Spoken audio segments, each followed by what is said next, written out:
سلام عرض میکنم. سری دوم از مجموعه آموزشی اکسل جلوی خودروی تیبا رو با هم بررسی میکنیم. میرسیم به قسمت سوار کردن مطلقات اکسل جلوی خودروی تیبا. البته این مجموعه برای کسایی خوبه که حداقل یک بار سیستم اکسل جلوی خودروی تیبا 2 رو باز کرده باشن. ابتدا ما توپی چرخ جلو سگ دست رو روی پولس سوار میکنیم. بعد سگ دست رو روی طبقه پایینی و کمک فنر سوار میکنیم. در ادامه پیچ و مهره‌های سوار شده را صفر میکنیم طبق گشتاوری که توی تصویر آوردیم. سگ دست به کمک فنر حداکثر 12.5 کیلوگرم متر و سگ دست به سیبک طبقه پایینی حداکثر 7 کیلوگرم بر متر.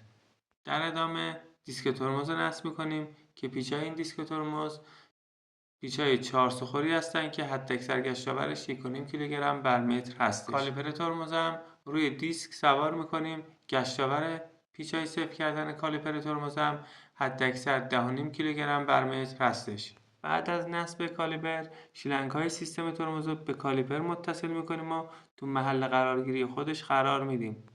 مهره سر پولس رو باید از یه مهره جدید استفاده کنیم و زمانی که ما با گشتاوری بین 16 تا 24 کیلوگرم بر متر صفر کردیم، لبه‌های قفل کننده اون رو باید خم کنیم.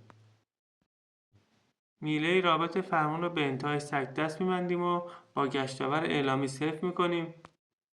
بعد از بستن هر مهره، اگر محل قرارگیری این پیچ ها اشپیل خور بود، باید از یه اشپیل نو استفاده کنیم.